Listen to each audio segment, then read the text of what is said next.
Good evening, everyone. Hi, I'm McKenna from Murder by the Book in Houston, Texas. And I am personally very excited tonight to be interviewing Nancy Springer because I have been reading the Enola Holmes books since they started coming out, well before the Netflix movie and the recent acclaim. So this is a real treat for me because I've been reading and hand selling those books for so long, and I was super excited to get my hands on the new one a few months ago, Enola Holmes and the Black Barouche.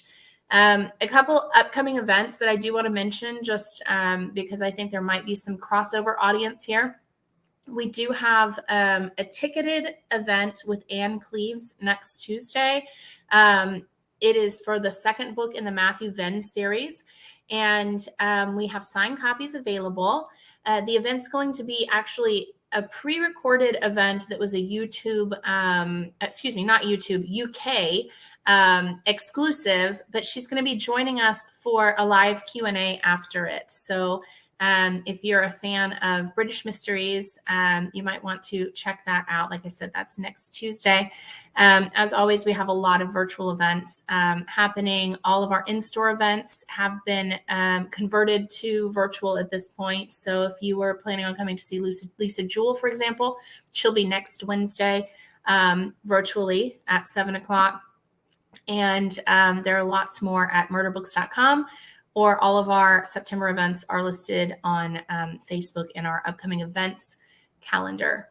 All right, so before I get the author on here, I do want to mention that we have signed book plates. If you want to order a copy of Enola Holmes and the Black Barouche, we do have signed book plates, and I've already put a link in the comments as usual for more information about the author or the book. And if you'd like to order, of course, we would love for you to consider ordering the book from us. As I said, a book plate will come with it. As always, if you have questions, don't be shy. We will get to that about 30 minutes, 35 minutes into the discussion. So pop your questions in the live chat on YouTube or on the in the comments on Facebook, and I'll get to them in just a little bit. All right, so now for the reason we're all here. Nancy Springer, how are you this evening? I'm great. Thank you, McKenna. Thank you so much for being here. I'm going to get you formally introduced, and then we'll dive into some questions, okay? All right. All right. Nancy Springer is the author of the nationally best-selling Enola Holmes novels, including The Case of the Missing Marquess, which was made into the hit Netflix movie Enola Holmes. She's the author of more than 50 other books for children and adults. She's won many awards, including 2 Edgar Awards, and has been published in more than 30 countries. And she's joining us from Florida this evening. So I just need you to tell us a little bit about Enola Holmes as a character, and then where she finds herself in this new book. Okay. Well, Enola, she's me. She's more me than I think any other character I've ever written. And I didn't realize it at the time I was writing her. I started to realize it when I was handing in the first manuscript and I got butterflies. And I'd already published more than 40 books at that time. So I'm like, what's this about? And then belatedly, it dawned on me, I have 2 much older brothers. I have a mother who was a watercolor artist. I did not grow up on an estate, but I did grow up in the country, and I was a free-range child. I was skinny. I was not tall, but I was skinny, and I was more or less of a misfit, and the one that the village kids, so to speak, picked on. So there's an awful lot of me in Enola. And I was raised by a pair of Victorians, basically. My parents were born in 1906 and 1909. So, and I was born when my mother was 40. So similarities there. Enola's mother, I think I made her 40 when she had the kid, which was a scandal. She was still doing that. And so she came from an assignment from an editor, but fundamentally, I realized as I went along, she came from myself.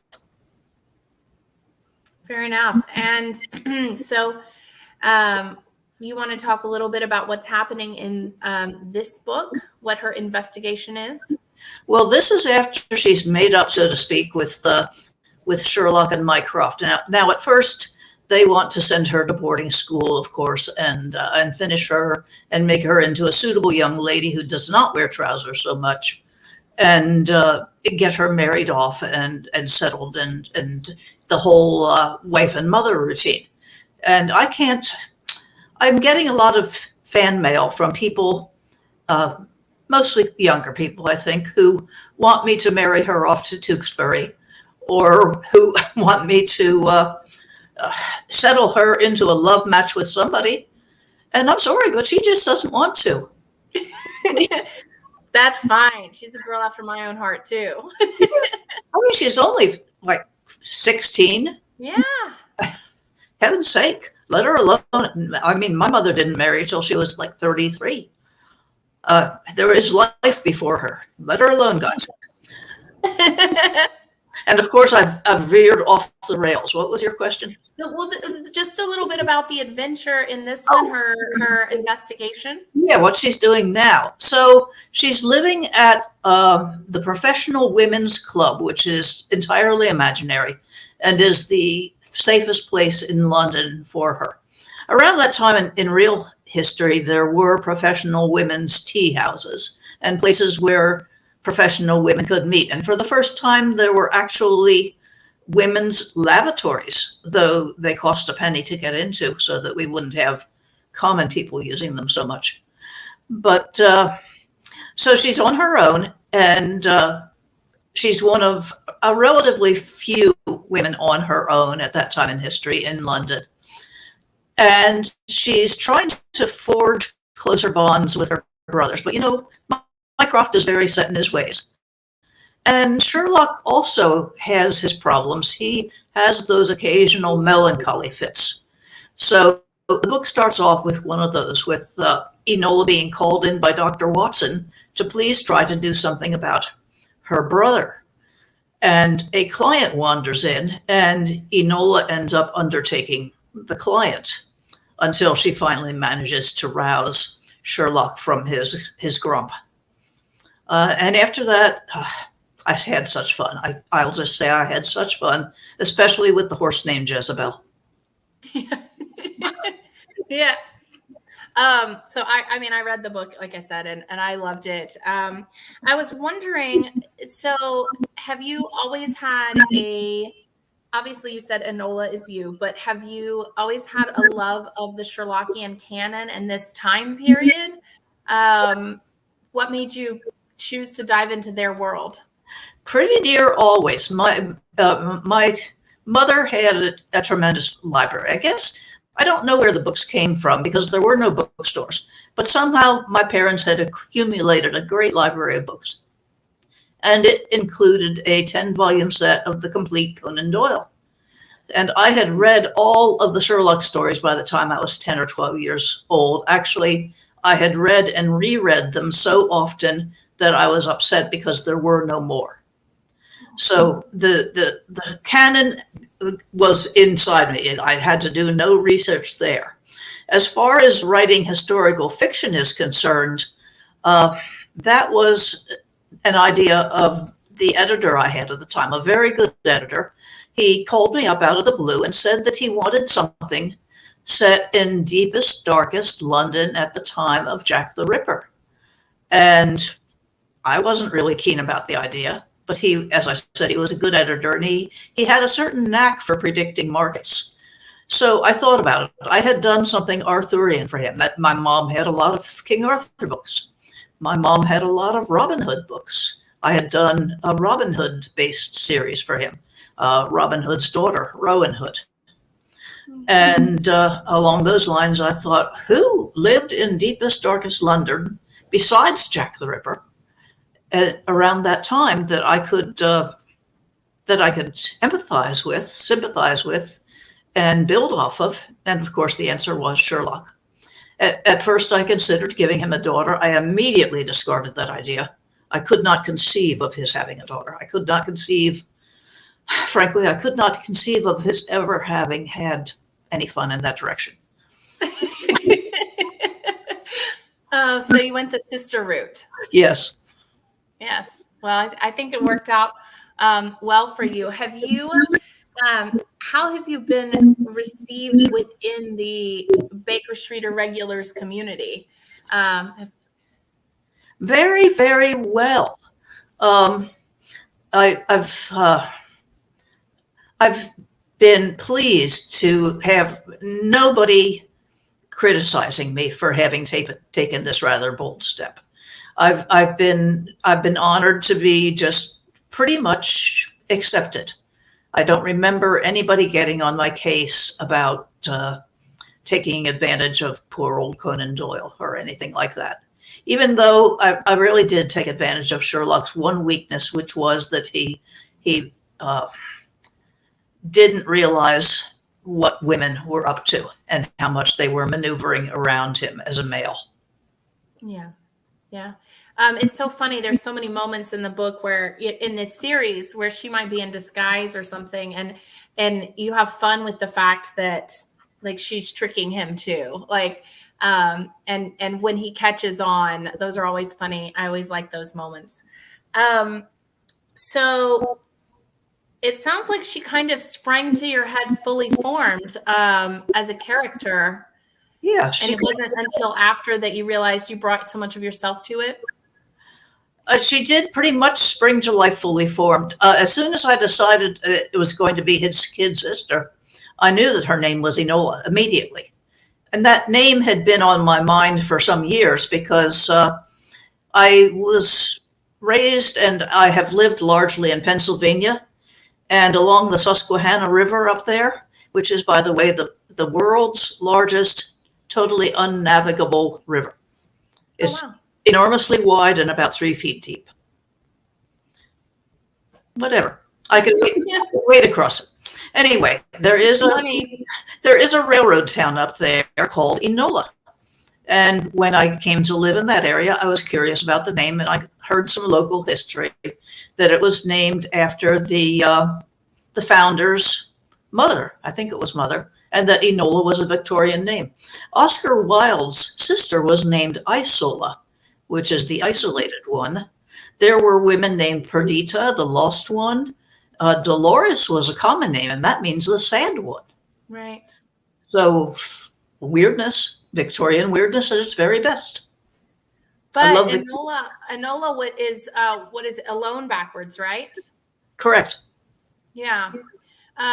Did you have a specific place you looked, or a database, or tricks for coming up with other characters' names in the books? I did a tremendous amount of research. I looked at the Jeremy Brett series over and over and over again, with Jeremy Brett as playing Sherlock. This was so long ago that I had videotapes, and I watched the videotapes over and over and over again. There was the computer, there was the local library, there was the York College Library, York, Pennsylvania. At the time I wrote most of these, I was living in or around the Gettysburg, Harrisburg, York area in Pennsylvania. It's been so long. I did use a lot of Dover Books material, doverpublications.com. Yes. I used their Victorian coloring books to research. Oh. Yeah, I got myself a set of Prismacolors and I colored, and it internalized everything wonderfully. The costumes, Victorian women's outfits, how they fit together, how they worked, and the architecture and the houses and the weird way they hung their pictures. The pictures were like that. It was bizarre. What happened back then was bizarre. But yes, I got a paper doll book from Dover Publications. For me, it always works to play. If I can put pictures up on the walls, if I can color my coloring books, I took a book I own, which is a book of costume through history, And I found all the Victorian references and photocopied them and colored them and put them up on the walls. Yeah, I get very tactile when I'm doing research, and I had never in my life done so much research for anything, and it's been ongoing. I continue to do more and more research, and I continue to wish I had started earlier or had done more. I didn't know. You remember Florence Nightingale is in one of the books? Yes. I had no idea until afterwards that she had like 50 or 60 yellow and white Persian cats. Oh my gosh. What fun that would have been. Wow. Yeah. So I played with that. so I missed out on a few opportunities. The code of gloves, there was a glove code too. Everything depended on how many buttons your gloves had and how far up they went, and hope you couldn't show an inch of skin between your sleeve and your gloves. So there were gloves that went clear up to your armpits for evening wear. 22 buttons. So And was that like a status symbol? How many buttons? yes, it was a status thing, and also the embellishments and the materials, the fabrics they were made of. They were made of the most extraordinary things, as were the fans made out of crocodile skin. That just fascinated me. Crocodile skin with ecru lace and a few pearls. The mind boggles. You can see how plainly I dress. Well, I think all of us would fail if held to the same standard as the Victorian ladies. Yeah, absolutely. So you've written this series for a while now. Do you have everything in your head, or do you have what some authors would call a Bible of characters? How do you keep it all straight? Hang on. Okay. Oh, you do have a Bible. I do indeed. Wow. And what a Victorian Bible it is. So you just consult, is it character descriptions? Is it relations, what they've worn, what they've done, a little bit of everything? It's all sorts of garbage, including some stickers. Not garbage, including stickers. I'm just trying to get it into the right focus. There we go. There's the sticker. I see. That's like I said, works to play. And on that page that I just showed, it says Enola, Eudora, Hadassah, Holmes. And that sort of came out of the blue one day. Eudora is her middle name after her mother, but Hadassah was my Aunt Nancy's middle name. I was named after my father's older sister. He was Irish, so it wasn't Nancy, it was Nancy. And my Aunt Nancy, I don't know where Hadassah comes from. That was her name, though. Interesting. I was out at dinner with friends the other night, and the waitress's name was Hadassah, and it's so funny. I'd never heard it before, and I will admit that I didn't remember that it was Enola's, I guess, second middle name. I didn't use it a lot. Huh? I didn't stress it. I didn't use it a whole lot. Yeah, and it's funny you saying this because I had just had a conversation with her about that name and how unusual it was. So two Hadassah references in a couple weeks. That's a bizarre evening. Okay, so you've done a lot of research about your time period and fashions. How about researching locations? Have you been able to travel over there in person? No, I haven't. The only time I've ever been to England or London, and it was specifically London, was when they filmed the first Enola Holmes. And I was over there for a very brief period of time, and I spent most of that time on the set. So no, it's a horrible thing to call a blessing, but I am blessed that Hitler bombed London so thoroughly that I really there isn't much of the 19th century historical Sure. reference. There's not much left. Sure. So I can't be checked up on too badly. I hope. Oh yeah, no, absolutely. And also, it's, as you mentioned, you've read the the Conan Doyle canon thoroughly. Right. So, I mean, I feel like you probably know the world in which you're writing so well. So, I had also, for some reason, I've always read a lot of Victorian novels. I guess maybe mom had a lot. I was an English lit major. For some reason, I'm drawn to Victorian novels. I'm reading novels about a sleuth named Miss Silver right now. yeah, the Wentworths. Yes, and she's not exactly Victorian, but she's darn close. Yeah. And I'm enjoying her hugely. Excellent. Yeah. I wish more of those Patricia Wentworths were in print. They've been big store favorites for a long time, but the Miss Silver series, that's great. So you mentioned obviously that you grew up reading and Victorian stories were around. What books did you read in your formative years? Maybe it is the Victorian novels. And at what point did you know you wanted to be a writer? I didn't know I wanted to be a writer until I actually started, which was after college. I was an English lit major, and there was this lame guy named T.S. Eliot who said that if you were a good critic, then you were not a creator, and that if you were a creator, then you were not a good critic. And I believed him at the time, silly of me. So I was a good critic. So I never thought of myself as a creative writer. I took no creative writing courses. It didn't occur to me that I would or should be a writer until I simply had to go somewhere with all the daydreams. My head was so constantly and overflowingly stuffed with daydreams from the time I was in my, say, mid-teens, 13, 14, 15, that I worried about myself. And I eventually thought, if I can release a safety valve here and offload some of these things, maybe it would be a very good idea. So then I ran into the problem of what genre, and I studied English lit a little bit too early. I graduated from college in 1970, and the curriculum had not yet caught up. The only female writer I studied was Jane Austen.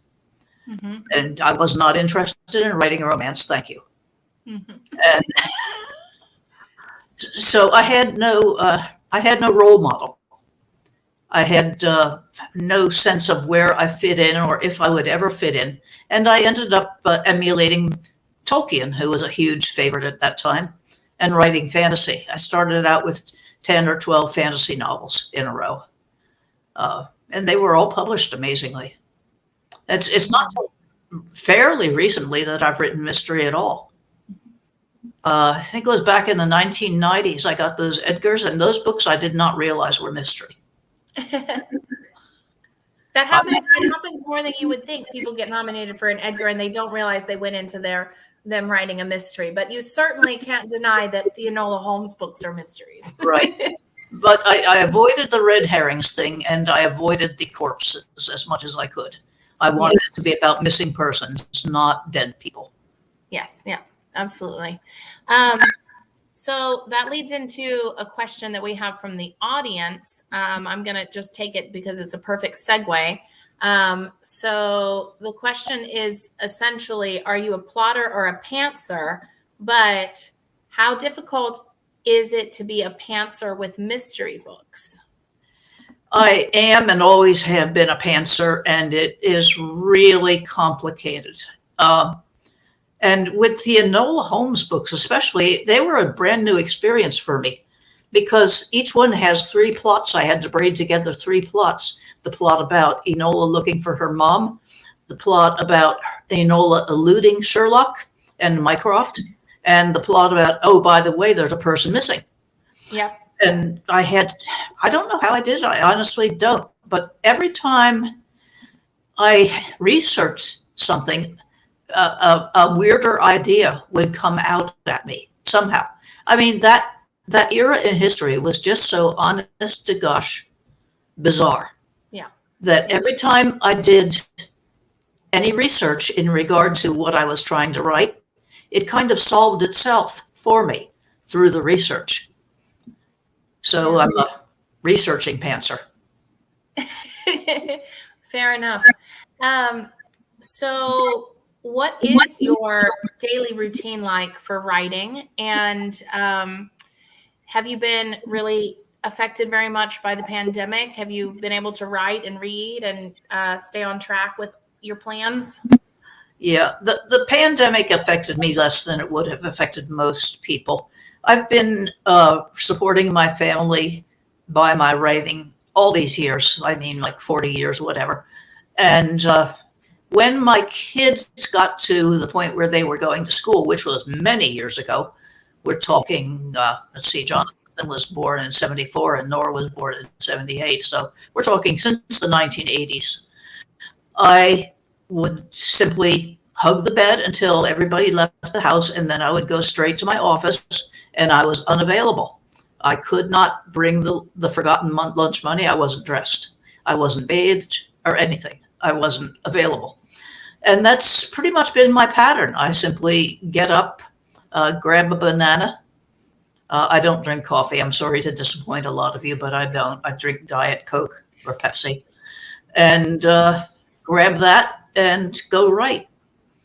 I write more slowly now than I used to, and I write fewer hours now than I used to, but I figure I've maybe earned the privilege.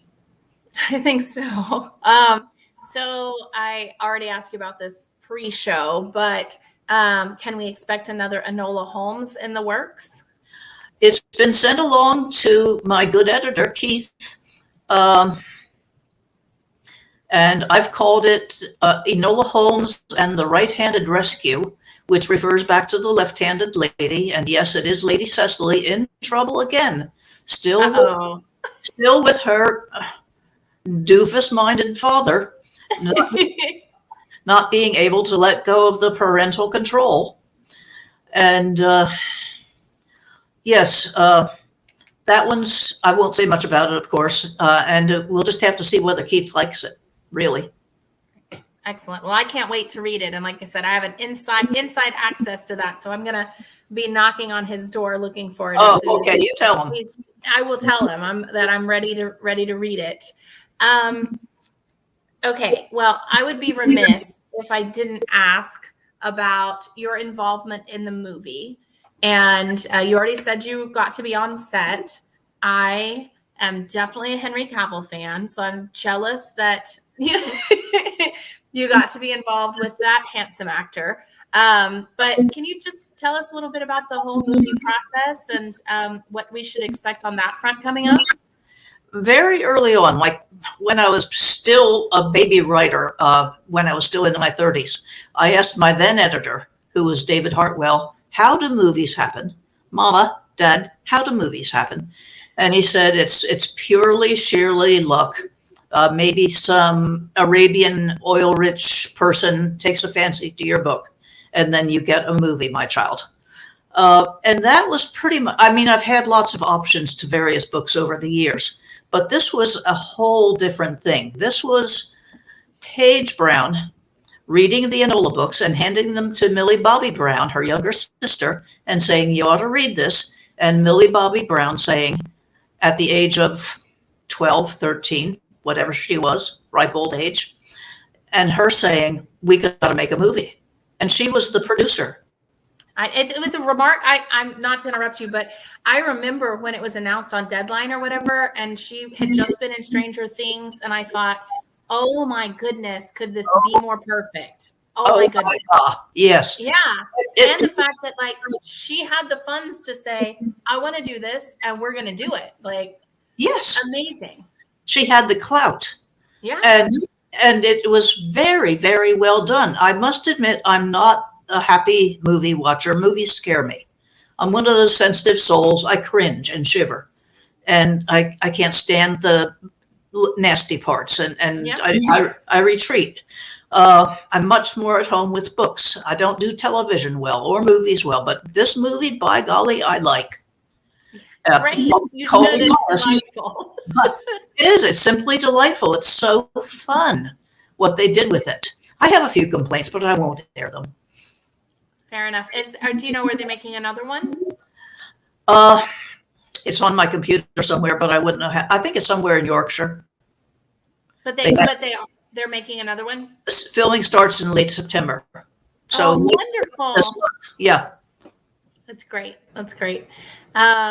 Well, as I said, I'm a Henry Cavill fan, so he wasn't going to do any wrong in my book, no matter what he did. But I thought he was a great Sherlock. I think so too. He was a little bit too muscular for the build, but what are you going to do? There are worse problems, Nancy. Yes. I was sitting in this castle. Honest to gosh, it was a castle. They were using it as the set for the boarding school. I watched them film the scene where Tewkesbury rescues Enola by putting her in the big box. Mm-hmm. And while they were filming that, I was sitting with my literary agent, who was good enough to accompany me. And she said, "Oh, there's Henry." He was walking behind me, and I said, "Henry." And he said, "What?" And I said, "I'm the writer." And he said, "Oh," and he came over and sat down. And I was like,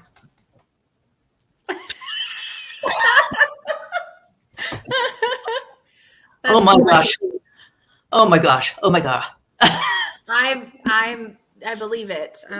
Yes. And I would have been my staff have been sending me gifts of Henry Cavill all day saying you have to ask about Henry Cavill tonight. So I would have been remiss if I hadn't done that, but it was already in my plans. I'm jealous that he sat down and talked with you. He was a nice guy. Very nice. He's very nice. Excellent. As Miss Marple would have said, or anybody of that era, very well bred. Oh, he was born on Jersey Island, you know. I didn't know that. Well, now you do. Yeah. Okay. He's a Jersey boy. I'm a Jersey girl from New Jersey originally, so this is a very tenuous connection. Ignore it.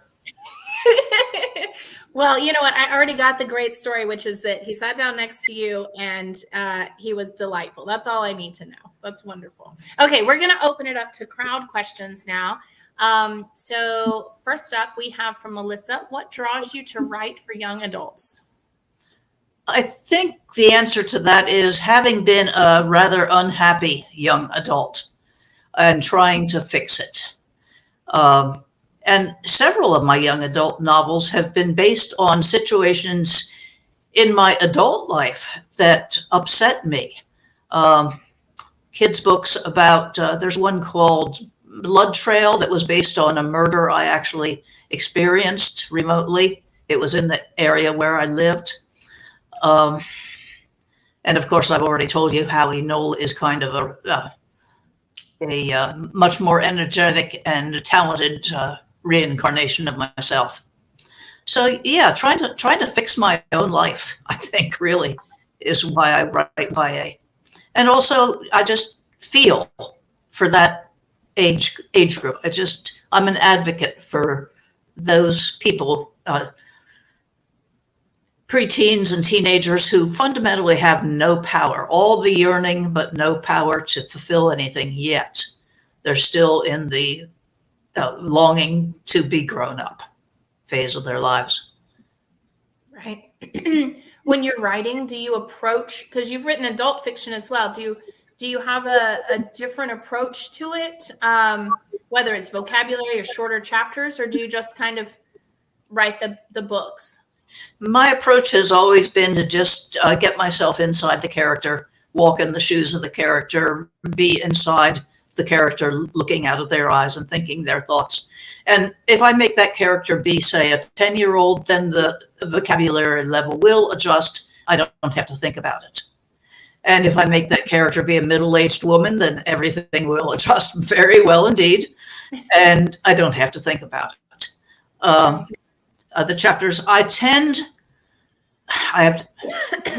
it's perhaps very good that I do write for young adults because I tend to write economically. A lot of people write zillions of words and then have to cut it all back. I'm the opposite. I want to just cut to the chase and get on with the story.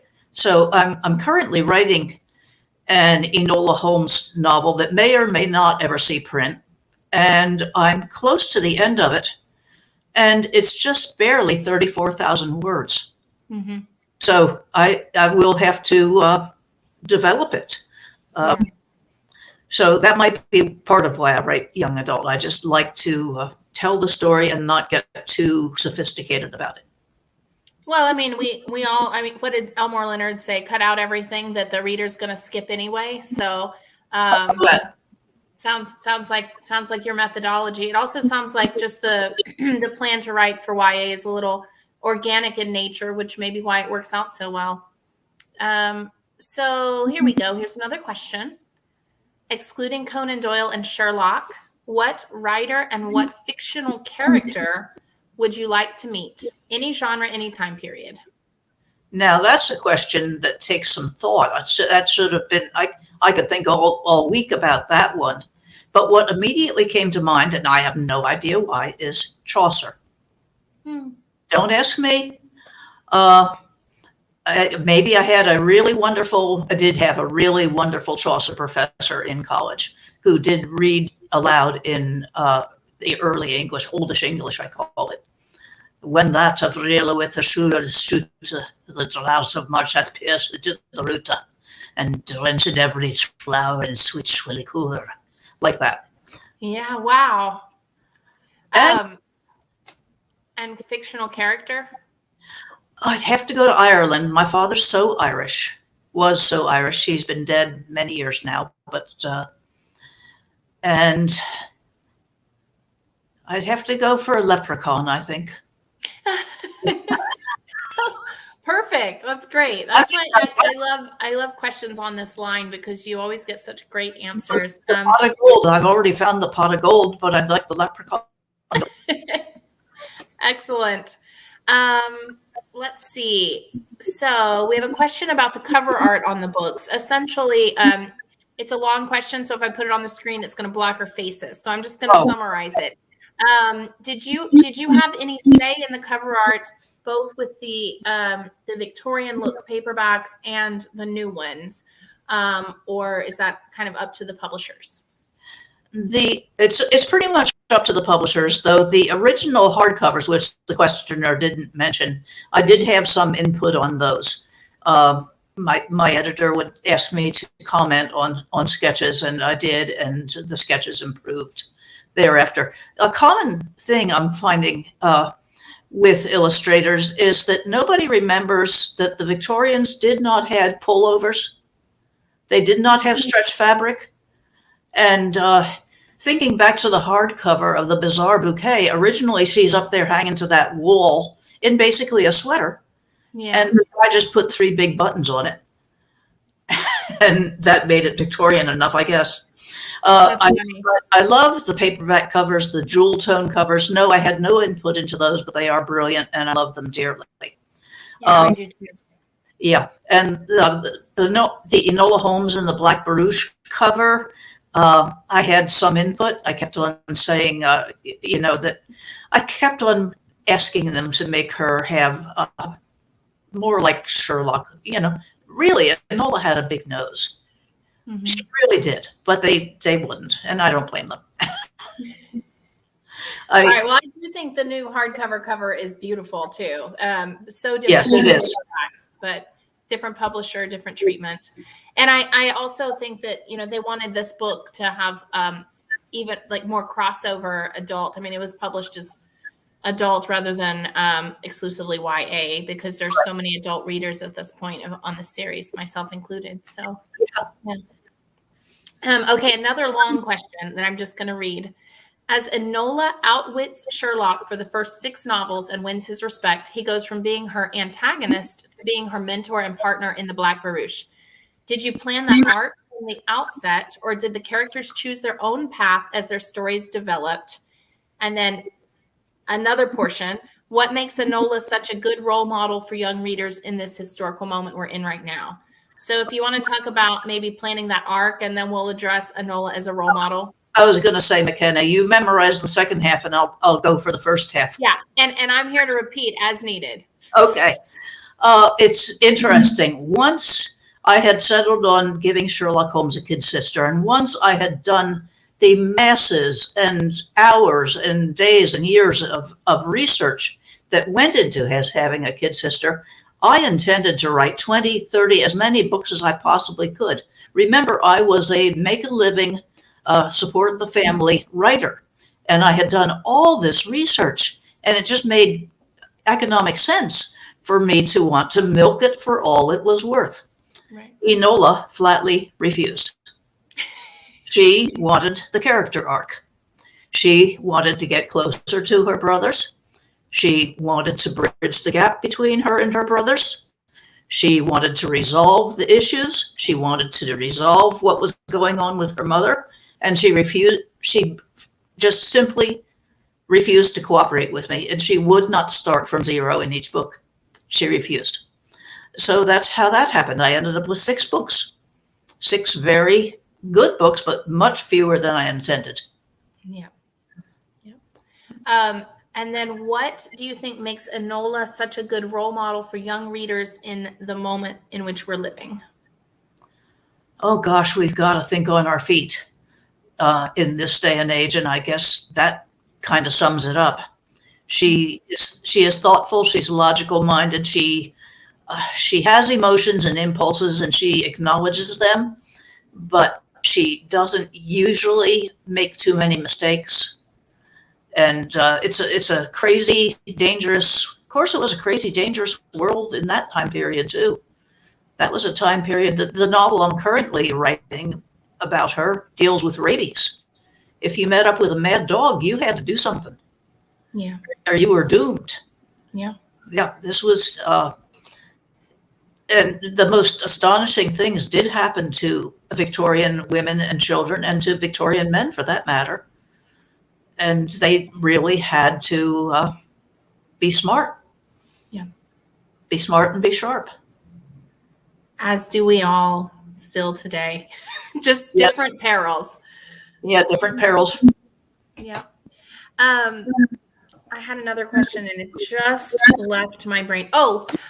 So have you had, it must be fun because you wrote a bunch of these books, they've been out, and then the movie came out. You must have gotten a lot of fan letters and great response since the movie and new readers. Is there anything that stands out, like a favorite moment hearing from a fan? Oh my gosh. Well, I would like to comment that I had actually written Enola Holmes and the Black Barouche before the movie came out. That I'd written that back in say 2010 or 2012, somewhere along in there, and a couple more manuscripts. And I might as well say right now that not everything gets published. I Sure. usually, people don't realize you just write something and get it published. A lot of the time you write it and then you throw it out. I have a couple of impossible and ridiculous Enola Holmes manuscripts on my hands right now. But anyhow, so that book was written before. The fan mail, the friending, the Twitter followers, the publicity, the notoriety has been astonishing. I have Enola Holmes and the Black Barouche is my 59th published novel. Number 59. If Enola Holmes and the Right-Handed Rescue gets published, it will be number 60. And during all of that time period, since I started writing in my early 20s, I have never had a publication party like the one that I've had within the last week for this book. So you're saying you were an overnight success. Exactly. Like most other overnight successes. Exactly. Well, I think it's fabulous because, like I said, I've been a fan of yours. Not 60 books worth, but I've been a fan of yours since I found Enola Holmes and the Missing Marquess many years ago. And so when this new book was coming out and there was an option to do a Zoom chat, I was all over it. I thought, this is great because I love these books, and no one was happier well, maybe you were. No one was happier than I was when Millie Bobby Brown, it was announced that this movie was happening. I just think it's fantastic. It's wonderful. It's a fairy tale. It's ridiculous. It's like and then she lived happily ever after.